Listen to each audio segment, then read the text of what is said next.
The films from 1968.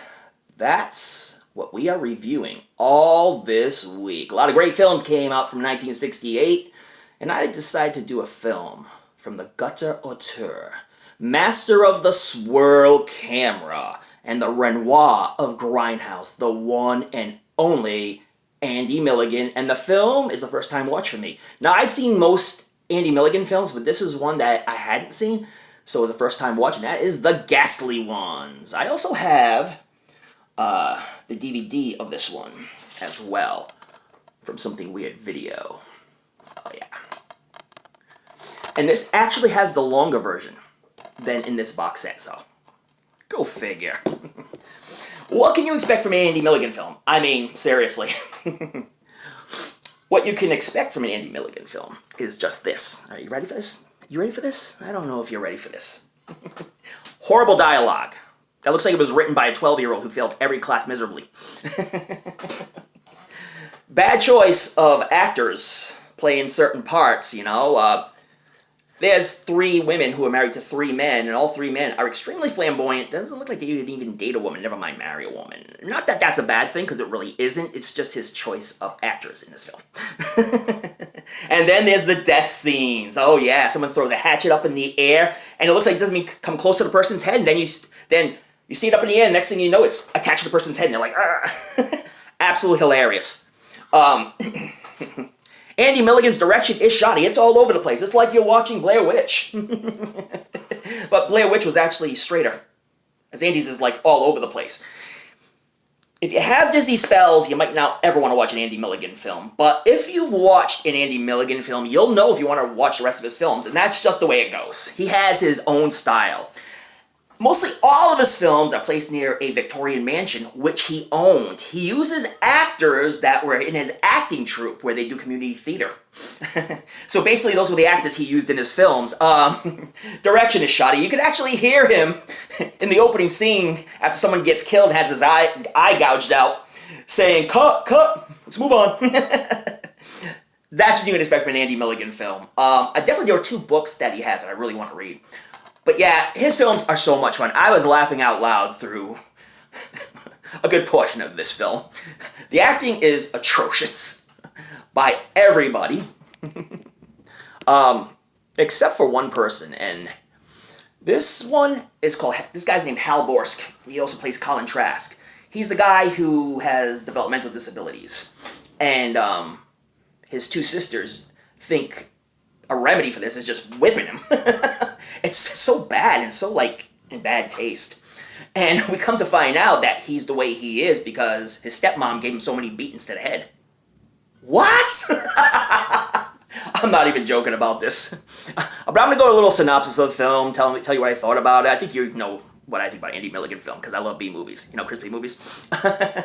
So it starts off with this couple. Again, man very flamboyant, with a...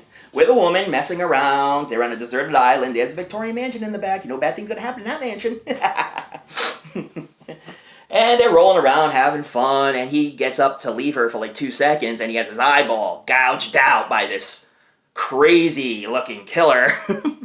She goes to find him, and guess what? She gets killed too, in a very gory fashion, which was very great. Now we have these 3 sisters who are married to these 3 flamboyant men. Okay, just saying. And they learned that their father, who was estranged from them from years, has passed away, and he was rich. What do you think's going to happen? And of course, he's not going to give over his money all nilly-willy. No. They have 4 things that they have to do. One, they have to spend 3 nights in this Victorian mansion. That was his house and a place where the girls grew up.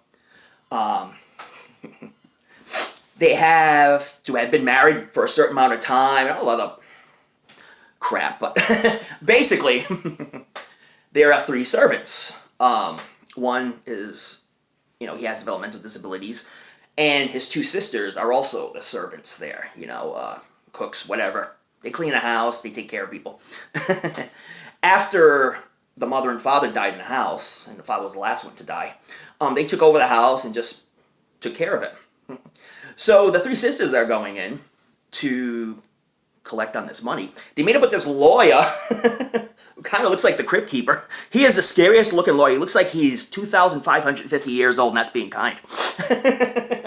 With this white face, it's just, it made this lawyer look out to be incredibly creepy. But, you know, he's telling the rules and how they can get the money and all his fortunes and everything. He says if something were to happen in the house where everybody dies, the one who was oldest would get everything and decide what to do with the money. But basically, they all have to survive to get the money. Well, that's not what happens. Once they go in the house, they meet up with the servants that they know for years. And, well, one by one, they get picked off. In brutal fashion. I mean, the gore scenes are really awesome in this. Andy Mulligan did a really good job with the gore scenes. But it's also like, it's almost like watching The Sound of Music, and then all of a sudden there's killings and and guts everywhere, and it's like, it's so strange like that. That's Andy Milligan's style. He has a style all his own. But, you know, some people did survive, and you'll find out who were the survivors in this film. The ending, oh my god, I dropped to the floor laughing. I won't spoil anything for you, but one of the ladies was like, "Oh, it's the lawyer. He's back." And then it goes to the end. Because the lawyer was supposed to be there with the fortune. Only certain people are getting it, though. And you'll find out the end of the film. I don't want to ruin this for you. Some of you may never want to watch an Andy Milligan film. Some of you may never want to pick up any of these. Although, if you've seen 2 Andy Milligan films and liked them, you'll probably like his whole collection. Because he is just exactly what he is. The gutter auteur. This movie, if you're prone to dizziness from watching films, like if you watch Blair Witch and got really dizzy and lightheaded from it, don't watch an Andy Milligan film. Especially not the Ghastly Ones. It was grindhouse to the core. You know, Severin put out the best they could, but there was still some grindhouse static over there, and kind of some... The movie was damaged. You could tell this movie was damaged. Stephen King referred to Andy Milligan as a stooge with a camera. Absolutely hilarious. So that means Stephen King probably watched this whole film. Good for you, Stephen King. But anyway, that's it with my review. After my review, you can decide if you want to watch it or not. But if you like B-movies and you want to watch something that's totally different, watch an Andy Milligan film and get this set. This set is worth it for me because I've seen most of these films and I like Andy Milligan films because I like B-movies just like that. Highly entertaining and low budget, and although Andy Milligan was a cheapskate, okay? I'm just going to say this.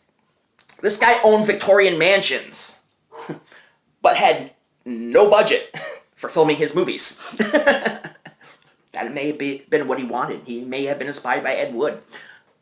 Go, what have you. Anyway, I'm going to put this one on the cheeseometer. 10 being the best cheese you ever had, 1 being the worst cheese you ever had. I highly enjoyed this. I give it an 8.5. It is easily one of his better films. The gore scenes are really good in this film. Like a guy gets a pitchfork right in the throat. And then he's just getting stabbed in the stomach just like that. And he starts bleeding from the mouth. That was pretty brutal. Pretty good scene. A lot of insides are open. You see guts everywhere. Andy did a really good job with this one. As far as the guts and gore go. So if you're into guts and gore and like shaky cameras, this is the perfect movie for you, baby. Check out The Ghastly Ones. And don't forget to watch those late night horror movies. Read up on your latest Fright Nights. Don't forget to tune in to another episode of the show we call BodyBags. I'm taking you to that Victorian mansion and you will meet the Ghastly Ones.